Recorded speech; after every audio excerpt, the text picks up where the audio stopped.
Gaming, you know, struggling to break 500 right now. It's going to be a good change for them, I think, to have Piglet in this roster. A lot of Clutch Gaming's wins have come off the back of Moon kind of hard carrying the games, and it felt like they needed another threat somewhere, and hopefully Piglet can provide that once he gets into form. Exactly. And Moon being one of the players who has been on an LCS starting roster before, a lot of people look at these players who have been on the main LCS stage as, okay, I'm looking at that guy to carry here in Academy, right? Like the guy who has the experience playing on the bigger stage, that's who you expect to make the bigger plays. And with having Piglet in there, especially not just in a LCS, but like you said, LCK, world champion, this guy's got a couple titles on his belt.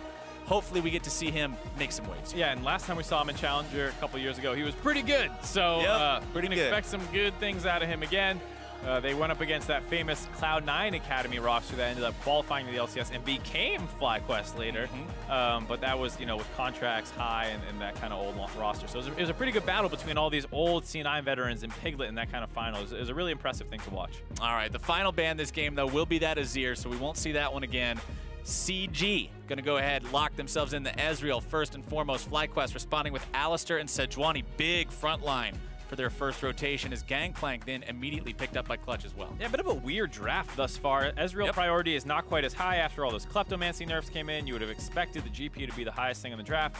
That doesn't go right away. And then FlyQuest don't even answer. They go support jungle first picks, which is not something you see very much anymore. There's so many priority picks in the solo lanes that you can grab. Ryze, Zoe, Azir, all gone makes that. So the mid lane doesn't really have one, but you still see it in the top lane there. And GP slips through, and then Clutch Gaming is able to grab Galio and GP, so they have a pretty strong powerhouse all ready for them. All right, Galio is real scary in the mid lane these days. Used to, Galio was just this big meatball that would walk at you and taunt you and be really annoying. Now he's a big meatball that squishes you under walking at you and taunting you and being really annoying. So this champion always has some huge playmaking, some huge team fight capability. Tristana going to be locked in for FlyQuest, one of these big hyper carries that we've seen be the reason why games end the way they do. Yeah, and there's the Evelyn pick, or ban, excuse me, towards Moon. It's one of those things that's interesting. I think Galio has a little bit extra synergy with the Clutch Gaming comp, or really any team that relies heavily on their jungler, probably true with 100 Thieves Academy as well, because it allows you to take that carry pick, go for aggressive invades, and post 6, that Galio can follow basically anywhere. His ultimate radius is not huge early in the game, but can pretty much reach anything in the jungle from mid lane. Yeah, it's enough to hang around mid lane or the river, and when your jungler's flexing muscles on that enemy buff or just trying to get down some deep vision, you can say, okay, I can be there. Yeah, exactly. And that's all you need. Right, and that works great with a champion or a player like Moon, who is trying to get these big advantages for his team, who does have that extra carry weight on him. If he goes in 1v1's the enemy jungler, having a Galio at your back is pretty powerful. Not a 1v1 at that point, it's a 2v1, which is exactly where you want to be. Unfair fights. Yeah, those are the best fights. We're not here to be honorable. Yeah. We're here to win. Me and my boy's gonna run up on you. Yeah. Gonna run up on them in their own jungle. But second part of the bans now out of the way. It's Evelyn and Braum banned out by FlyQuest. It's Cassiopeia and Victor banned out by Clutch Gaming. A lot of respect being paid there to the mid lane and Keen as they grab Ornn on the side of FlyQuest, and Clutch will decide to respond with Taric and Jax. Yep, grabbing that Jax pick, pretty good for Moon most likely. It is a pretty meta carry jungler. You can build that Tri-Force second, which is what you probably expect out of Moon, and then it goes and becomes a bit of a mid-game threat where he's tankier than a lot of champions in the game, so if he gets onto a backline, he's threatening while still having the damage to back him up. And then Keen always being a huge threat on the standard control mages. You see a lot of Ori play, the Cassio, Azir, Victor, all things completely in his wheelhouse, so those all taken out. And the final pick on the side of FlyQuest, the Alistar. So more frontline, more engaged for these guys. That is a scary amount of frontline and initiation. You got an Ornn, a Sejuani, and an Alistar all on the same team, and Tristana's the cannon in the back. It's a really weird team comp against Clutch Gaming's where they only have one backline threat really in Ezreal, and he's pretty mobile, so it's like, can your frontline even get to him? Maybe it's focusing on the GP, because otherwise you have a Galio. And he's just shooting his Winds of War, and he's a pretty tanky guy. So it's a huge engage comp on a very mobile and hard to lock down team comp from Clutch. You might see just a lot of dog piles on top of each other with Jax jumping in with a Galio and then all three tanks of FlyQuest responding. It's going to be a fun game to watch. Well, we've had some bloody ones so far today, Mark. I don't exactly want to see it change anytime soon. And you know, you mentioned how the draft seemed a little weird there at the start because of the Ezreal priority, because of how he dropped off, but it was like Clutch was like, no, this is the champ we need. And you can't help but think, yeah, that's because of Piglet. That's because this is his return. They want to make sure that they put him on the champion that he thinks he can carry on, that he's the most comfortable with. And if that's the champ you want him on, man, having the Galio to protect him, having the Taric to protect him, you're putting it in his hands to carry. I think it's also good in the sense where Ezreal's one of the more independent AD carries. You don't need your team to peel for you. They can kind of do their own thing. And as Piglet is coming back for the first time this week, his coordination with his team might not be 100% on. And so you have that extra opportunity to let them continue playing their style of game. And you're like, hey, I'm Ezreal. I'm pelting Qs. I don't need much help. I'm going to play my game as well. And so it does require a little less coordination than something where you used to see Tom Kench and Kog'Maw, and you really need that synergy built in. Same story with Tristana. Honestly, right. I mean, this is a champion, 2 different escape mechanisms. You can jump away or knock the other guy away, or hell, you can do both if you have to. Both of these AD carries capable of being that autonomous threat, whether or not their support is right next to them. There is plenty of protection on both these teams, though, so either AD carry could end up being protected to the degree that they're allowed to carry this game. But this is often a matchup that we've seen go where even if Ezreal has a successful early game, if the game gets dragged out, as we've seen so many incredibly long games in this recent meta, if Tristana gets to 6 items and Ezreal gets to 6 items, the damage output comparison between the two isn't close. No, absolutely not. This is a game where you would figure Clutch want to get it over with relatively quickly. I mean, the Gangplank will be a big threat as the game goes on, but we've seen that despite AP Galio's damage being no joke, it is a little bit difficult to execute on in the late game. Obviously, like you just mentioned, between the 280 carries, Shrimp will be a better tank than Moon, all things considered, so I would figure late game team fights favor FlyQuest, but GP is always a bit of that X factor. He can easily win one fight all on his own. Remember, FlyQuest, we're telling a similar story about these players compared to what we were telling about Optic and Golden Guardians at the start of the day. I mean, when the team is doing this good in Academy, but their counterpart only doing around middle of the pack in the main LCS stage, there's a distinctly larger opportunity than there may be on some other squads to prove yourself here and be able to step up to that main stage, like what we saw from JJ. And that's also why FlyQuest just generally has been the team with the most movement. They put Shrimp in for a little bit to see if there's anything going on there. Didn't really like that combination because they wanted to see how Shrimp and Keen, a lot of success in the Academy, a lot of success over the course of their careers on Dignitas and different things. Didn't quite work as well on FlyQuest Academy, and now that we've seen Fly for a weekend, he looked really good during his debut. You can expect him to kind of have that starting job for the next couple weeks, and that means Anda's got to be in the jungle, but hey, maybe JJ steps up. Maybe in the future, Airy gets a chance over Turtle if he starts slumping or something, but that seems pretty unlikely given how well Turtle's been doing. That is true, that is true. We'll have to see who among these guys can step up and have that big performance this game, if any. If you ask Clutch Gaming, they don't want any of them to be able to step up. They just want to wrap this one up, like you said, nice and quick with a bow on top and send it home, get themselves a win that would put them at the perfect win-loss ratio, that flat 5-5, 500 record. Not perfect. Not perfect. From perfectly, the team's perspective. Perfectly even. Not perfect from their perspective. Perfect from their perspective. They're a little ways off of that one, but perfectly even, I should have said. Bad choice of words there. Lack of one word in the sentence, rather. Both junglers hanging around this top side. Moon farming up, Shrimp doing the same. Like you said, we could see that Trinity Force build come out from Moon around the mid-game here in this one. Very effective on Jax if he's just building a Trinity Force and Cinder Hulk. I mean, that's health. You get resistances from your ulti. Congrats, you got the full package. Yeah, and given that his team has some other frontline available with the Taric, with the Galio, they won't need him to be that full tank Jax that we have seen at times. No one likes seeing it, but sometimes you need to do it if your team's only tank. Yeah, you build the Cinder Hulk, you build the Warmogs. Yeah. We want to see a Trinity Force. We want to see people getting smacked with a lamppost, Mark. Oh yeah, that's definitely what we want to see. What we don't want to see is a GP down 15 CS already. He was struggling to CS under turret. Max Strobo definitely coming out worse for wear in this matchup. Not the easiest matchup in the world, but not the worst either, so you expect to see a little bit more out of him. All right, stun comes through there from Vulcan.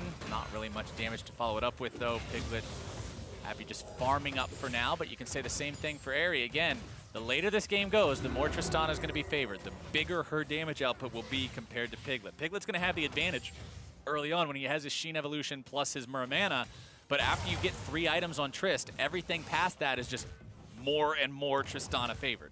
There are a couple like weird power spikes you have to be careful. Like if you get a 1300 gold back and Triss comes with a BF sword, and as Ezreal you have like Tyr and maybe like some boots and a longsword or whatever else you're going to get. And you're not quite strong enough to really match up as a Moon. This is audacious. Yeah, he has bot lane priority, so it looks like they're going to move in here, get the shield, I like get the heal. You bring in your support. You've got the heals there. They'll grab this early Infernal for themselves. Nobody ever expects it, Mark.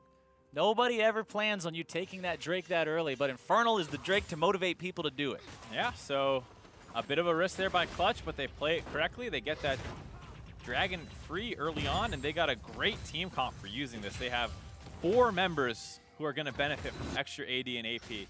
Jax has that kind of interesting thing where, hey, Infernal is giving me resists as well when I use my ultimate. Yeah, Jax is, I mean, he's one of the best champions in the game, period, for that Drake. So. Oh, yeah. He's pretty happy. Galio, Gangplank, and Ezreal all make great use of it. Moon walks up to the brush where Keen and Shrimp were waiting, but he did smell something a little bit funny going on. Good for him that his senses were alert on that one, not walking into certain death. Still no first blood 6 minutes into the game, but a lot of times we don't see first blood happen super early these days. 300, 400 gold lead here for FlyQuest Academy. And a big chunk of that, Mark, is here in the top lane. Gangplank has fallen just tragically far behind, 27 to 53 in farm. Whoa. Yeah, we talk about how Gangplank is a champion who can fall behind and be okay with it, but usually you're talking about 20 CS around the 10, 15-minute mark. This is only crouching up on 7 minutes into the game, so he's definitely getting pushed around a little bit more than he really would want to be. Nice auto attacks weaving in there along with the brittle coming out from No. That's one reason why Ornn is just so effective against these melee matchups, right? I mean, he breathes on you, he puts the brittle, and then he attacks you with the auto attack that knocks you away, so it's hard to retaliate. And just makes life a little bit difficult. Max Trobo trying to put the barrels up there. We'll have to see if he can get to the point that Dokla got to in game number 1 where you're hitting those 1376 crits. Yeah, it's also interesting because in some of the squishier carry matchups, the Q harass that comes in from the GP with a Sheen can be pretty annoying. Yeah. But it's not so bad for a champion that gets a pretty low cooldown shield whenever he presses W. So it actually makes the trading pattern pretty sad for Gangplank, and I'm not sure you want to go for the kind of build that he does with that Relic Shield to get the extra Q gold on the enemy, because you're not really poking out the enemy in this instance. So I'm not quite sure it's as effective here. As you see when you play against the Gnar and then mini form, those Q Sheen procs actually hurt a fair amount. Yeah, it turns out spammable shields are pretty good. So for the Ornn, he's sitting in a comfortable spot right now, 72 to 43 in the CS department, working towards that Righteous Glory first item. Going to allow him to be yet another engage tool on the side of FlyQuest Academy.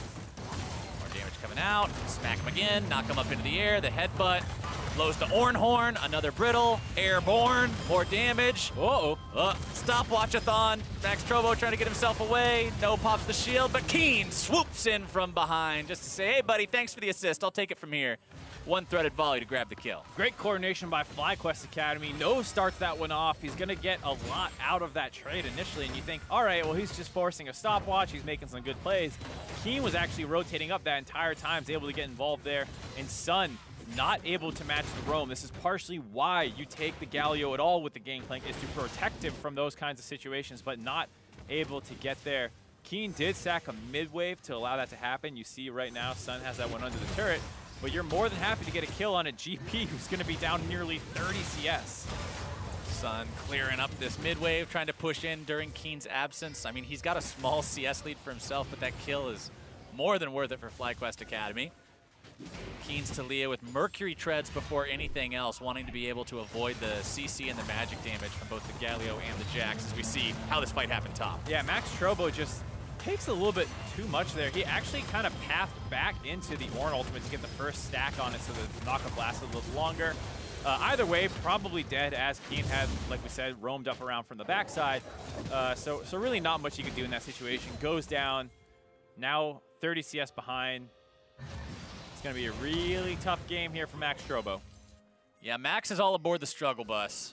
Unlucky for him, No is the bus driver, and the bus ain't stopping anytime soon. He's going to be a very big impact in these fights. Sheen for No, actually. A lot of the time you see that Glacial Shroud turn into a Righteous Glory, one of the staple items for Ornn, but it looks like the Iceborne Gauntlet is the choice here instead.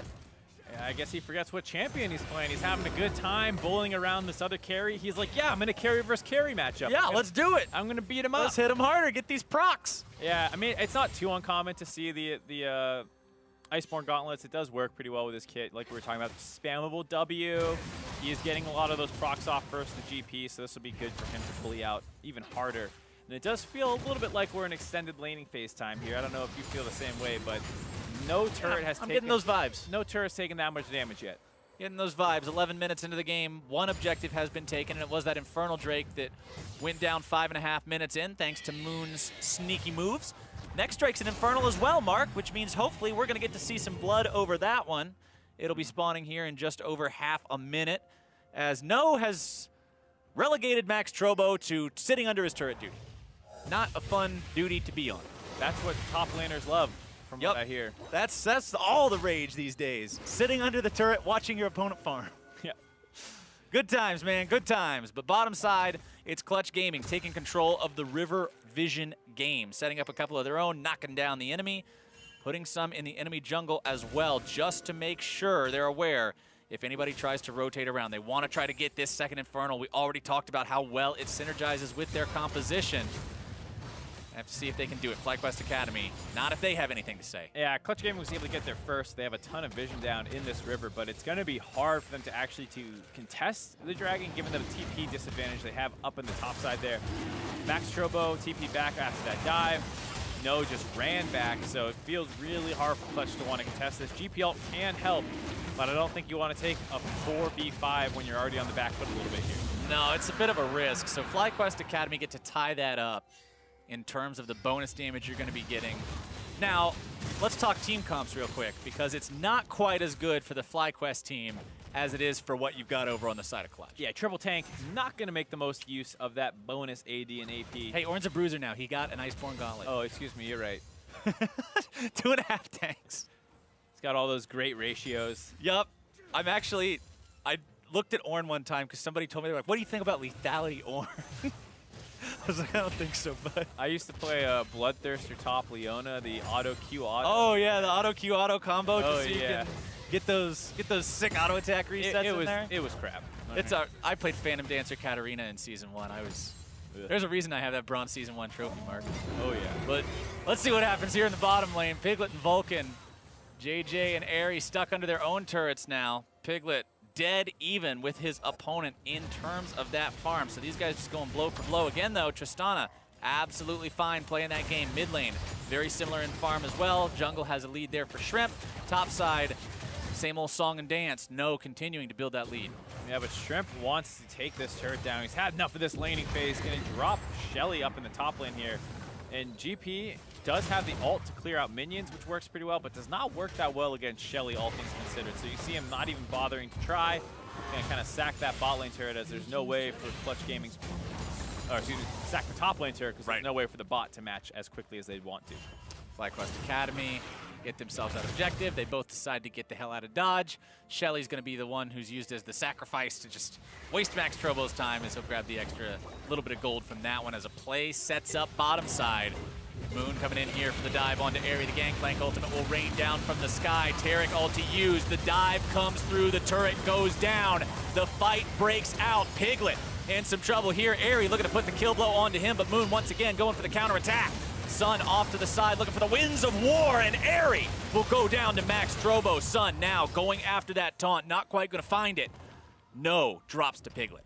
Huge Taric ultimate there to keep Clutch Gaming alive through that dive. The turret was low. It was huge that Piglet was able to finish it out. JJ. Oh, JJ actually goes down to Piglet. Wow. Getting a little greedy with that recall there. All right. If it wasn't good enough for them already, why not give them one more? It's a 3-0. Yeah. Ooh, that's a swing. Yeah, with that, it looks like they're going to keep pushing down this ball lane. Actually going to get 2 turrets off the back of that play. All right. Big mistake by FlyQuest. Throws this game right back to Clutch Gaming Academy. Clutch Gaming Academy now in the lead by over 2,000 gold. Max Trobo grabbing some of that money for himself. Completes his Trinity Force. Feels good, man. Gets a Hex Drinker on top of it, so going to go a long way to help making this 1v1 that he was struggling with a lot more tolerable. If you're FlyQuest, you've really got to reassess kind of what you're doing in these fights here. Especially that last death from JJ was just completely unnecessary. Yeah, so Clutch Gaming, they had Airy very low for a long period of time. They should have known this dive was coming. Not quite in position to counter it out. And so that Taric ultimate negated so much damage. Ornn actually had a great ultimate and E combo, but it was on protected member, so no damage came through. Sun is just zoning away this entire time. Shrimp finally shows up. By the time he gets there, the fight's already over. 2 people are dead. It was a 4v5 for pretty much the entirety of it. And then JJ, just recalling in the brush, doesn't realize he got stopped. He had no idea. He got Mystic Shot by Piglet, and he just keeps sitting there. Maybe it was a next level mind game. Caught in the shop. Maybe he was like, I hope he doesn't notice that hit something. But Piglet's a world champion. He's gonna notice that. I'm just gonna sit here and hope he has the audio off and didn't hear the thunk noise when the Mystic Shot hit the brush. No, more likely he was in the shop, like you said. We've all been caught there before. Yeah. All right, Clutch Gaming Academy. Now that they've got themselves that gold lead, let's see what kind of momentum they can swing with it. Trying to get some vision down in the enemy jungle. You can see, though, looking at the itemization from Moon, no Trinity Force. Going for the Kindle Gems, so likely that Cinder Hulk Warmog's Jax that we Resident see sometimes. Sleeper. You have a Galio. You got a Taric. Yeah, you got protection, man. You got all these defensive steroids. You got a Don't break my heart like this, Moon. You got an Infernal Drake. Build a Triforce. All right, maybe he still will. Maybe he just wants some extra cooldowns, but I'm going to put my money on the Warmogs. We'll have to see. Well, yeah, Triforce gives you 20% cooldowns. I mean, I'm always going to advocate for Triforce, Mark. You know me. Yeah. 29,000, 27,000, Clutch Gaming Academy, the 4 and 5 team looking to hit the break-even point up against the 7 and 2 FlyQuest that are still in contention for that first place spot. Let's go back to the conversation that we were having earlier in the day about the playoffs and how when you've only got 4 spots, being in the middle of the pack isn't good enough anymore. Middle of the pack's fine when it's a 10-team league and you can get in on 5th or 6th, but you've got to make that extra little bit of a push to get into 4th place. And for Clutch Gaming, every win's going to be that much more important to make sure you can crest that line. And you can already see how important it is to have Piglet on this lineup, as we see No looking for a bit of an all-in here. Talia roaming down, trying to get involved in this 2v1. Let's see if they can make the repeat from earlier. 2 solos versus a single solo means Max Trobo is out of there. Dive coming in topside. Vulcan ulti being used to endure more and more turret damage. JJ likely going to be run down now. He's already lost his AD carry. The stun's not going to hit the mark, but the double kill will from Moon. Doesn't even need the Trinity Force. Still has enough damage with that lamppost to grab himself the kill. 5-2 overall for Clutch Gaming, and they're pushing down the top side. Perfect for the point I was about to make about how Clutch have that extra help now in the form of Piglet. Another pressure point on the map. Moon does not need to carry super hard. He's still likely one of the best players on the roster. And there you see 2-0-2 for Moon, 2-0-3 for Piglet. All the plays about the bot lane dives as Piglet and Vulcan are able to win this 2v2 bot lane. It's a huge upgrade for them to have this kind of extra advantage, and they're playing to it. And you see that dive come in. The GP ult just way too far back, but it is kind of cutting off the escape should it happen.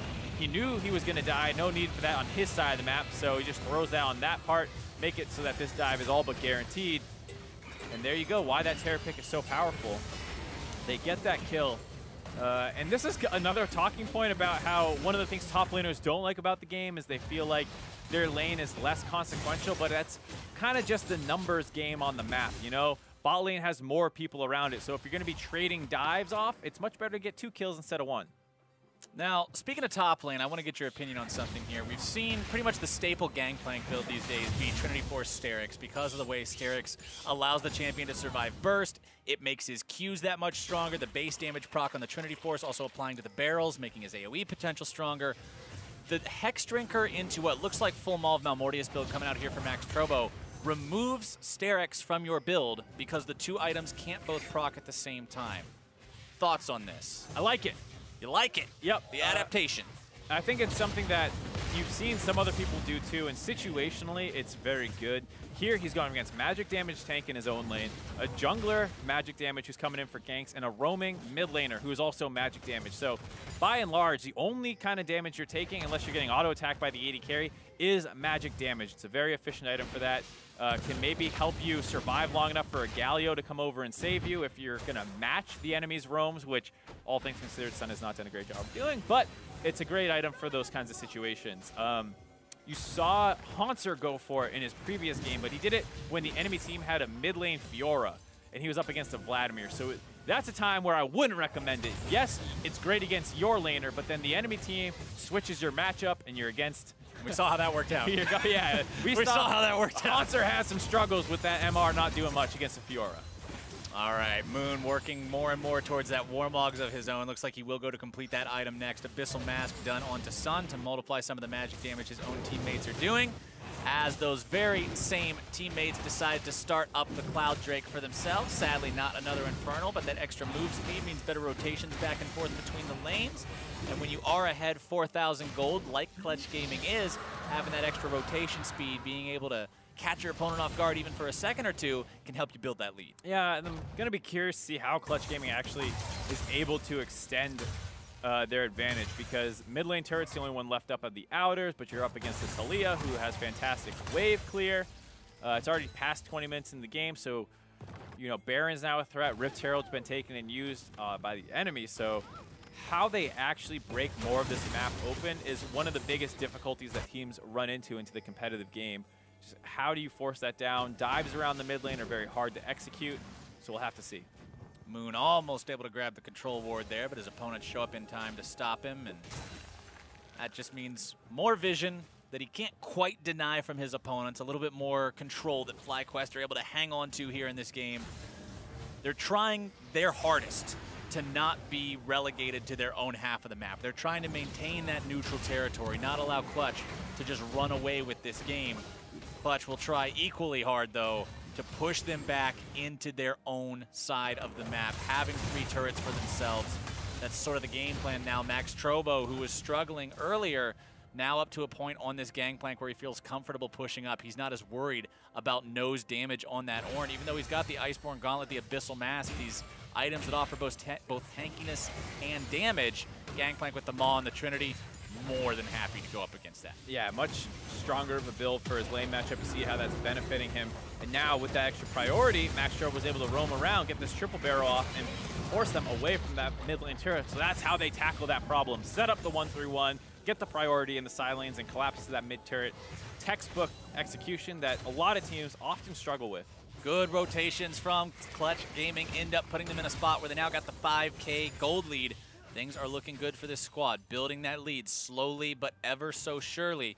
Piglet that you saw on your screen right there, we talked about how this guy's making his return this week. They got high hopes for him. Could this be what helps Clutch break into that upper echelon of the rankings? 2-0-3 right now, up 40 CS over his lane opponent. He's looking good, Mark. Yep. Sitting in brushes, attacking enemy junglers, being a nuisance. That's exactly what I want to see out of my Ezreal. Yeah, I mean, he's one of those champions that the more annoying he's being, it's likely the more effective he's being. Yeah, the more annoying he is, the more of his job he's doing right. And you see them getting this vision control down, contesting red buff. Still maybe a little bit too early to brute force a dragon, or Baron, excuse me, so good to see them focus instead on this jungle skirmish. The cavalry has arrived in the form of JJ's Alistar. Buff, I believe, secured there by FlyQuest. Yeah, I think Airy picked it up despite the smites. Sun pushing up in the top side here. We already talked a bit about how his rotations haven't been able to keep up with Keen here so far, but now it's Keen and Shrimp trying to collapse onto him. They'll immediately give that one up. Moon in the top side would have been able to make that a 2v2 on time, and I don't think you want to take that 2v2 if you're FlyQuest Academy. Nope, definitely not. Also, the mid lane had been pushed out by Clutch first, so Piglet and Vulcan could have made their way up there as well, and I don't think, like you said, FlyQuest wants that 5v5 up on the top side. Yeah, it's not a fun one. Not exactly a situation that you want to say, yeah, we chose that. They'll continue to push up the mid lane for now. Baron's still live. A lot of pings coming down onto it right now from the side of FlyQuest Academy saying, clear this vision out, make something happen here, force them to answer this. Hanging out in the pit, clearing out all those wards, saying, all right, are we doing it? Are we doing it? That's what we're going to make them wonder. They're not actually doing it. Nope. Maybe trying to get someone to face check them, but doesn't actually work out. Gotta say, I like Piglet's build, going with the Triforce. instead of the Iceborne Gauntlets that we've seen a lot of Ezreal's opting to right now. Yep, Piglet ain't there to be a utility player. He knows he wants to do the damages. All right, Max Trobo trying to get away from this combo yet again. Keen and No just keep falling back to what's worked twice so far. Trying to make it work again. Now Sun's come in though. Here's those rotations we were looking for, Mark. Keen shut down. Finally, Max Trobo gets the help in the side lane. We knew that's what the Galio pick was there to do, but so far Sun has not been able to really match. Takes the teleport, and this time it's able to help out. Now Moon might have got caught out a little bit here in the mid lane. Instead gets himself away just fine thanks to the Taric. Airy trying to sidestep the True Shot Barrage, does so just fine. Piglet still looking to go forward, find even more. Arcane shift so aggressively. He knows he's got his team behind him. He's got no fear. JJ and No trying to come in on the flank. Both going to be taunted up. The CC comes in. The Sejuani ulti trying to buy enough time. Clutch Gaming going to be forced back, but they've definitely won out in this fight so far. JJ hobbling away with just a sliver of health. And man, that almost turned completely for FlyQuest. Clutch Gaming still feel like they've done enough to force this Baron. They did chunk out most of the members of FlyQuest Academy, but this is very dangerous. We see Sejuani wrapping around the top side. They have eyes on him. We've seen one Baron steal already today in a very similar situation, Mark. FlyQuest Academy want to make it 2. Over the wall goes Piglet, trying to find the damage here onto Shrimp. He's going to be stunned up. The damage from Airy may or may not be enough. They do take Piglet down, but they lose their own jungler in the process. The Baron steal not going to be happening here, but Clutch Gaming is going to be taken very low. Airy's in there with the triple kill. The damage coming through. Vulcan goes back over the wall. They're going to get a quadra for Airy's Tristana. They'll pick up the Baron with it. You don't need the Smite steal to have the throw. FlyQuest Academy, the momentum, the pendulum has swung. And once again, it's off the aggressive nature of Piglet. He shifts over the wall. He wants to 1v1 the enemy jungler. Moon goes over the wall to help him because it looked like it wasn't going too well for Piglet, as Airy was also showing up then. And that's why you get 1 kill on Keen. Does not mean you're safe to force that objective. And now, Infernal Dragon also on the map. FlyQuest going to pick that one off the back of that throw there by Clutch Gaming. All right, let's take one more look at how this happens. Piglet over the wall. Yep, Piglet over the wall in the 1v1. The stun comes in from Sejuani, and Moon has to go over the wall. Otherwise, Airy would have got that kill faster. Now that Moon's over the wall, he can't get back. Airy gets a second kill, jumps into the pit. It's a little dicey here, but Keen has respawned, wrapped around the pit, shoves them all off them. And now that Baron that they had started off sitting at 3k HP, is free for them to pick up. Gift wrapped at that point. Yeah, it was ready to go. Name tag slapped on it. Just not enough patience out of Clutch. They picked that fight in the mid lane. It went so close to going right for them, and it looks like they are not ready to let up on the aggression. All right, FlyQuest Academy trying to not get themselves caught out here. TP going to be coming in. JJ on the front line. The target at the start. Alistair ulti's going to keep him just fine, but if you're talking about ultis keeping you safe, Taric does the work. Vulcan grabs the kill and keeps the team in immaculate shape thanks to the ult. FlyQuest Academy on the run here. Clutch Gaming trying to make some moves happen. Their opponents have Baron, but they're down 4 versus 5. And on the likely wrong going to be a side. 3 versus 5 here in a moment, and even less once their opponents catch up. Shrimp will go down to Piglet. They give that kill away. Oh, that was a little bit of a mistake there from Max Trobo, going a bit too close. Airy still does a hell of a lot of damage on this Tristana. Keen trying to get himself away, stunned up by Moon there, a double kill for Piglet. Airy wants to get out, steps to the left of the Taric stun, but there's nowhere left to run. The bomb on Piglet's head, the heals are enough. Nice answer by Clutch Gaming. Don't give FlyQuest Academy the time to take that Baron buff, set up a siege, go for a split push with Baron buff on. Just fight him again in the mid lane right away. Execute better this time, and without themselves split up around a Baron buff, you see the power of Clutch Gaming team's comp. Moon jumps in right away to kick that fight off. They had the backup by Sun, and then they also had the Taric ultimate. Just so many defensive steroids, like I was saying, that you can't actually win that fight.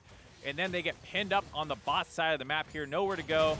Max Trobo runs in range for a Q while his team was dealing with assassinating the jungler on the top side. He just had to sit there and wait for them to take care of that. Got a little ahead of himself and made this situation dicier than it needed to be, but Sun's able to live with a sliver of HP. Piglet almost goes down as well, but he's able to lifesteal off the creep wave, get some heals by Taric. And they win that situation pretty handily, and it keeps the gold lead at 5,000 despite how bad they had kind of lost it with the Baron buff. Now, one thing I want to take note of real quick here, I've got to reference something that I said earlier about the power spikes and the comparisons and everything along those lines. We've talked about how Piglet's had a good game for himself so far, but I also mentioned that 3-item power spike for Tristana and how that's kind of the break point that we always talk about on this champion. That's where Aery's at. So keep eyes on Aery. If this game goes the way of FlyQuest Academy, it's going to be off the back of this guy's damage in the team fights. So that's pretty much the name of the game for both these teams right now is if you're clutch, can you play around it? Right, and he needs about 200 more gold to pick up his last Whisper. There's not a ton of armor on the side of Clutch Gaming, but you still want that to really hit your power spikes. So going to be grabbing that one in just a second here, and then he'll have no problem chewing through Moon. Unless there's a Taric ultimate on top of him and he's not taking any damage at all. So there's still that concern in these team fights. All right, Ornn ulti making its way on to multiple people. Clutch Gaming Academy having to back themselves away right now. Ornn ult is also on an incredibly low cooldown, especially when you've got that 40% CDR with the 3 items that No already has for himself. So that'll be up just momentarily. It's also the level 3 ulti. He's level 17 on this Ornn. So I believe that's like a 40-second cooldown, 36-second cooldown, something like that. I think it's up a little bit after the nerfs, but it's okay. Still, so probably like 48 or something. Yeah, okay. But it's still, you know, really, really low. It's still inconsequential enough that you're fine throwing that out to protect the turret. Top lane tier 2 under siege now, though. The last turret standing outside the FlyQuest Academy base. Nice lockdown onto Moon, who may be in some trouble, but Taric ulti will stop that right now. No getting himself away, taken down even lower than Moon was. Warmogs on both these guys will start healing him up momentarily. Turret goes down. Clutch Gaming, again, coming out with the win. Oh, man, you just see how strong the side of Clutch Gaming Academy's team comp is and how well they work at keeping one person alive. Taric can drop his shield, his heals, his ultimate down. Galio with his ultimate is going to keep anyone alive, basically. But FlyQuest do have the tools to outplay this. They have champions that can go force those out a little bit. You know, so if No starts the fight out with his Ornn ultimate, and then Keen can push someone back, they'll force out some of those defensive tools before then they re-engage again with Shrimp and JJ. They need to play these fights very smart. It's very difficult to execute them. You need to bait the cooldowns out of Clutch Gaming before you really go forward and fight them. Or hope that your opponents start Baron. That happened once. They already got their one free Baron throw. We saw it in the other game as well. Everybody gets one. You get that one free Baron Spider-Man throw. rules. Yeah. Everybody gets one. But from here on out, you actually got to beat our team comp. We're done throwing. All right, all right. One throw per game. That's the rule. At least Clutch Gaming hopes so. FlyQuest would like to break that rule here today, but 32 minutes into the game, a 7,500 gold lead is nothing to scoff at. And Clutch Gaming, a big part of that gold lead there for their AD carry. Piglet up a little bit over 2,000 compared to his opponent. Top lane, heyo. Yeah, top lane. Welcome to Gangplank. Get bopped in the early game, completely smacked around, have a little bit of time to start farming up. Bada bing, bada boom. You're 3,000 gold ahead of your opponent with 4.5 items, if you want to count boots. Yeah, I'm not sure I love the Phantom Dancer. It's a pretty popular GP item in the carry versus carry dueling focus matchups, but after he got the Maw of the Malmortius, I think you have enough defensive tools to be fine against the Ornn. You don't need to index further into the more split push focus. Could have been a Shiv, could have been something else. So I would not have minded seeing a different Zeal item, but he's strong. He's doing just fine. Hard to criticize it too much. Whoop. Blow the horn. Here comes Ornn. Sun's still getting away. Lot being committed for this, for a whole lot of nothing so far. Will they still catch Sun here? They kind of need to make this worthwhile. Seismic shove misses. Sun just punches away. The Gangplank ulti will be used to provide covering fire so that Galio can get himself out. But it was still quite a heavy commitment. Yep, they wanted to get the kill onto Galio. As you can see, oh, hold on. Okay, Shrimp walks a little bit far up there. Stunned up, wants to get himself over the wall. As long as he does, the Warmogs will heal him right back up. Yeah, I was about to say, the full AP Galio, as you can see, takes a lot more damage than you're used to seeing a Galio take getting helped by those delete Qs. Now Piglet, the guy in trouble. Keen deletes him off the face of Summoner's Rift, as now they might be able to find two. If they get Max Trobo as well, this will be disaster. But now the fight rages elsewhere, up right above the red buff pin. The ulti comes through. Moon going to be protected from that just for a moment. Tries to get himself away, but here comes Keen once again on the flank. The volley's being threaded, and Moon goes down. Vulcan and Sun over the wall, walking themselves away. tragedy strikes twice around the Baron pit for Clutch Gaming as FlyQuest Academy move themselves in and take the big purple throw machine uncontested. Yeah, Piglet having some difficulties in his first weekend back. Ends up flashing the wrong direction right on top of Keen, goes down. And kind of one of the hallmarks of Piglet is just being too aggressive. Not grouped up with his team here, is willing to take this 1v1 and then flashes the wrong way, gets blown up easily by Keen there as Max Trobo was coming in. Maybe they could have won that 2v2 if they executed it properly, but they lose that. And those are the two highest damage dealers on the side of Clutch Gaming who went down away from the main team fight. We talk about how strong Airy is, and he's under no pressure on the top side from the rest of this fight, so he's able to chase in and get some kills. Keen grouping up after winning the other side. 3 for 0, and they'll get the Baron buff. And that's part of the conversation that we were having about the Jax early on in the game as well, right? If you go for this Warmog, Cinderhulk, Stoneplate style build, you don't have that same threat that you normally think of when you look at Jax onto the back line. You're essentially just another big meatball. So when Aries not really afraid of that anymore, it makes things hard. Yeah, it means that they have to do a good job fighting around Piglet and Max Trobo, or those guys need to do a good job of following up on their tanks. Hard to say exactly who's at fault there, but that's clearly not the ideal team fight. And as a result, FlyQuest starting to push down these objectives. They still have a ton of global gold standing on the map. They have this bot lane, they have the mid lane outer still up. And they can quickly get back into this game if they make good use of this Baron buff. Last time they didn't. Last time they got caught out. Last time their opponents were able to capitalize, win a nice big fight, completely stall out that Baron potential. This time, might be a different story being told. Moon over the wall, gonna be jumped on. Now looking to go right back in. Sun coming in with the hero's entrance. JJ on the front line, utilizing the Alistar ult, keeping himself safe. Taric ulti used as the Ornn ult swoops in, and Sun is down. Moon trying to get himself away. Max Trobo and Piglet still critically alive as Airy only a couple hits away from death himself. No drops. FlyQuest Academy needing to get out of this one. Max Trobo, seismic shoved right into his own demise as they manage to take Piglet down as well. Fantastic counterattack from FlyQuest. Once again, Clutch Gaming just not showing the patience needed to win these fights. Max Trobo had a fantastic GP barrel chain over the wall to chunk out both Airy and Keen and make it so FlyQuest had to fight that fight a lot slower. No got killed as a result because his backline couldn't follow up on them. But then after surviving that fight, rather than focus on wave priority and making sure that they're fine, they go and take the rest of that fight and end up losing it. Both Sun and Piglet and Max Trobo all down. They're going to try and push, potentially end the game here. Moon just trying to come around from behind, drag the minions away, prevent his opponents from shoving up into the Nexus turrets. You've still got a few more seconds on those remaining dead members. Moon trying to escape. Vulcan going to be providing cover with the stun. FlyQuest not wanting to overcommit on this when they get themselves back. But man, this game has gone from looking really good for Clutch Gaming to looking really sketchy. Yeah, and I think you have to be a little critical of Piglet. These are kind of the hallmark plays he's known for. He loves to play aggressive, loves to look for the kills. So here, Moon gets jumped on early, he goes flying in, but now it's not enough to just live forever in these team fights. You actually need to find a way onto Airy, and for the most part, he's untouched just by taking a fair amount of Galio damage there, but here comes Max Trobo. He's going to find this nice barrel over the wall, the double crit you see on the back line, and all of a sudden, they don't feel safe walking forward anymore. So No's going to go down, but just because you kill one tank doesn't mean there's not a bunch more. Shrimp's still alive. And then Max Trobo walks too far forward. Keen does a great job hugging the wall there so he can throw that W down to get him. Piglet shifted over to try and find and assassinate Airy, but like you said, eventually Tristana outscales, and that has happened.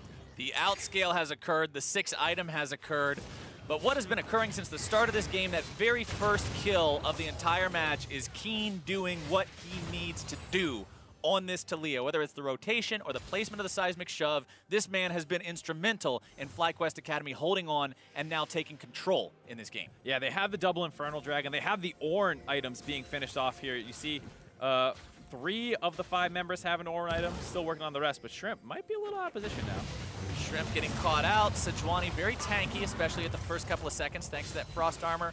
Ornn ult used to disengage. Again, the low cooldown, you don't really mind doing that to keep your jungler alive. Elder spawning, 3 seconds. Yeah, I'm looking at Sun's build here, going after Shock Galio, but going for the full AP build. Not sure how much I like that. Haven't done the math on it if you're going to go full. Aftershock is actually best on champions that only build damage and health. So if you're only building damage and health, Aftershock's super good. because you get free resists. Yeah, but you only build the Abyssal Mask for health, so you're not quite as tanky in that regard. Like I said, I'm not dismissing it right away, but I'm a little surprised to see it when there are other options that people opt to go for, like the Unsealed Spellbook defense. Well, it's on to the Elder Drake now for FlyQuest Academy, daring Clutch Gaming to come and stop them. Talia ult will be used to make sure that that entrance cannot be cleaned from the side of Clutch.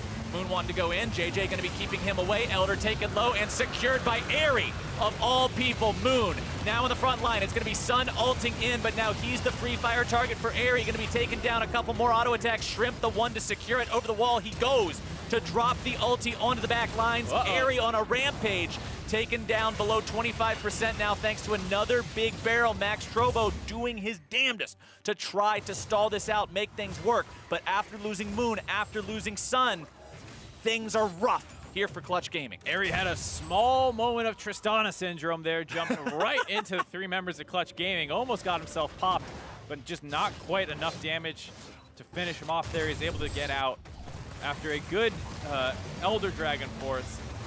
Moon does kind of throw himself in there and get in range for the Smite Seal, barely picked up by Airy, of all people. So who knows how this fight would have gone if they had lost it. But they grab it, they get the kill, and then they're trying to kite out. Moon's too low, though. Airy's going to be able to get the flash jump. And then here, the second follow-up was too far forward. Didn't feel like Clutch was quite ready for him to go that ham. Maybe they could have finished him off if they were more prepared for it, but a very scary fight there for FlyQuest Academy if they had lost that Elder Dragon. I want to point out that Moon actually didn't get to smite in that whole thing. He dove in, Shrimp smites early, and then the auto attack from the Trist connects right after the smite, and Moon doesn't even get to use his. He dies with smite off cooldown. So, bit unfortunate on that timing. It happens to the best of us. Smite fights can be a real tricky ordeal. I mean, just great communication between FlyQuest, jungle, and AD carry, really comboing that down. I doubt they really communicated. Yeah. It's one of those things that afterwards you say, yeah, we totally planned that, right? Yeah, it's like the Callista type thing, right? Exactly. Yeah, you rend it. I just throw a random auto attack in. You know. All right, it's gone from bad. It's gone from good to questionable to bad to worse for Clutch Gaming, as FlyQuest Academy now having themselves a 2,500 gold lead. They've got themselves that Elder Dragon burn. Baron is live for the 3rd time this game. 2 of those have now gone the way of FlyQuest. They're looking to make it 3. This is the one they're going to start up now with all their opponents alive. They're saying, look, you started it when we were alive. We're starting it when you're alive. The difference is you can't do anything about it. Yeah, they had a lot of tools there to make sure that there was nothing Clutch Gaming could do about it. Not only do they do it extremely quickly, but Keen throws the wall out to stop anyone from coming in.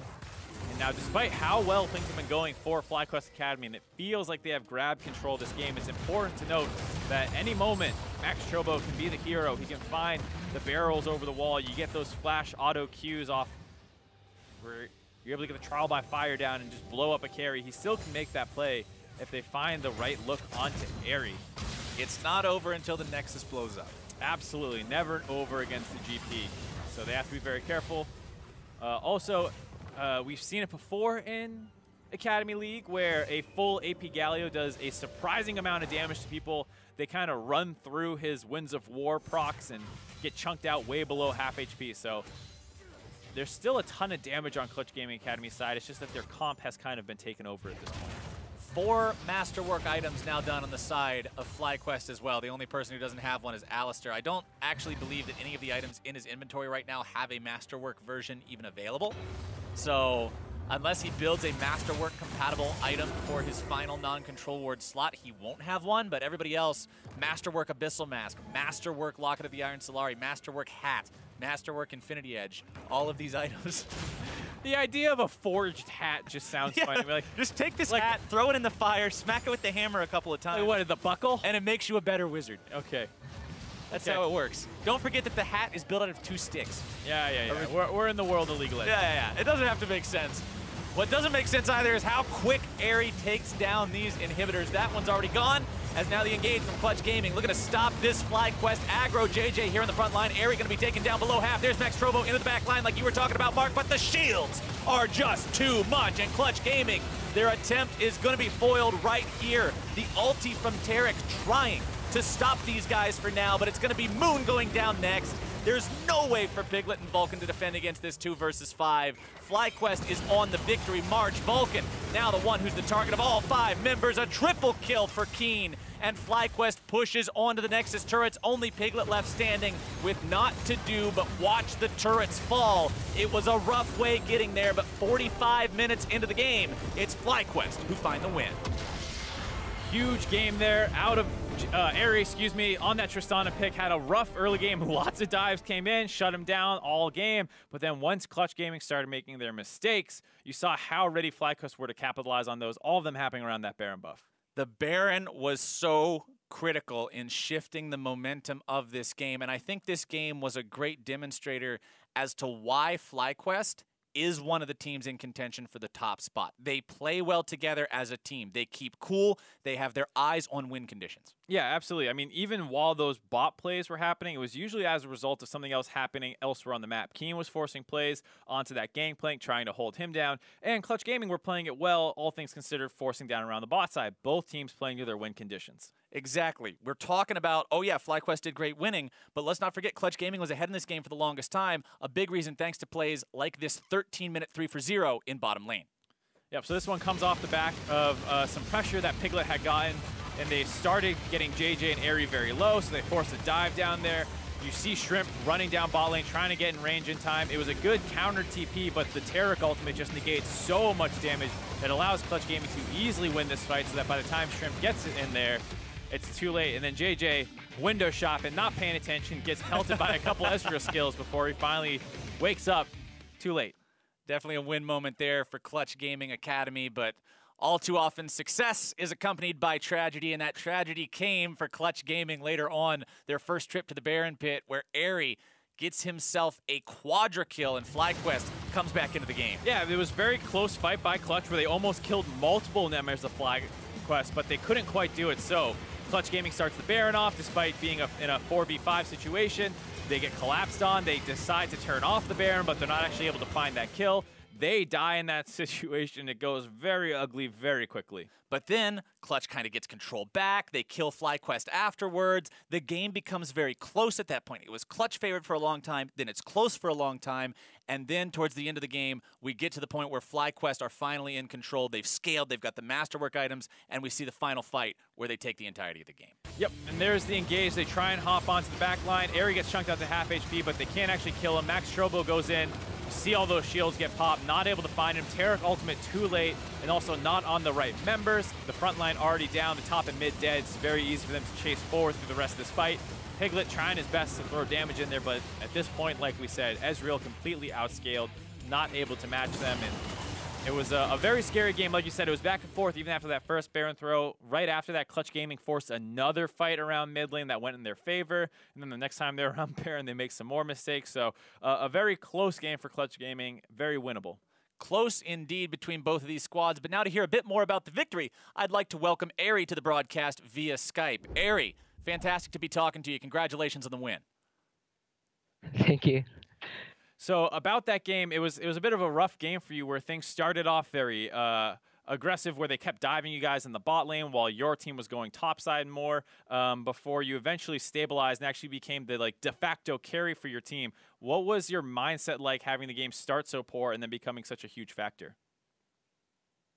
My mindset was like if we could hold till 40 minutes, then we might have a chance to win, because I knew that Tristana can outscale Ezreal, and also we had Infernos and Ornn items upgrade. So in this game, one of the biggest points that defined the entire flow of the thing was that first Baron fight. They're going for Baron. You guys are coming around from behind. You get a quadra kill for yourself. Tell me what the comms were like during that moment and how you guys orchestrated that big success. Comm was like, Shrimp might be able to steal, but then we saw Piglet jumping in with Arcane Shift, so we just focused Piglet, and then I got a quadra kill. Those are the best ones. You focus one guy down, yep. Suddenly you get 4. Kaboom, kaboom, kaboom. So talking a little bit about the FlyQuest organization, you guys have kind of had the most movement between the Academy and LCS rosters. How closely do you two actually work together, and what's the communication like between the teams? Oh, we actually work together every day. Everyone's friends with each other, and we scrim in houses a lot. So we didn't really have any trouble switching up the rosters. So coming into today, this was the first week that Piglet joined up with the squad for Clutch Gaming Academy. This was his time to come back with that team and sort of make his debut here. How did you feel? How did you prepare knowing that you were going up against Clutch Gaming that now had Piglet on this team? I personally felt really pressuring lane. I thought his laning was amazing, and it actually felt good laning against him because I only watched through his VODs and previous competitive games. So I take it for you, that's probably one of those types of things. I mean, this is a guy who's built quite a name for himself in competitive League of Legends. So going up against a guy like that, it's got to be a pretty intense situation. Yeah, it's pretty intense. It was a really intense situation, especially when they did bot dive. I was like really pressuring, and he was poking every time when I went mid lane. Well, you definitely kept your cool. You came back from the quadra kill in the Baron pit to being the big damage threat on your team. You guys had an amazing showing, an amazing comeback, and you really proved why you deserve to be at the top of the Academy standings right now. So thank you for doing this interview with us, and best of luck in the rest of the split. Thank you. All right, we've crossed the halfway point, but there is more League coming up. Stick around to see all-star jungler Levi take to the Rift as he and the 100 Thieves take on Echo Fox. Don't you go anywhere.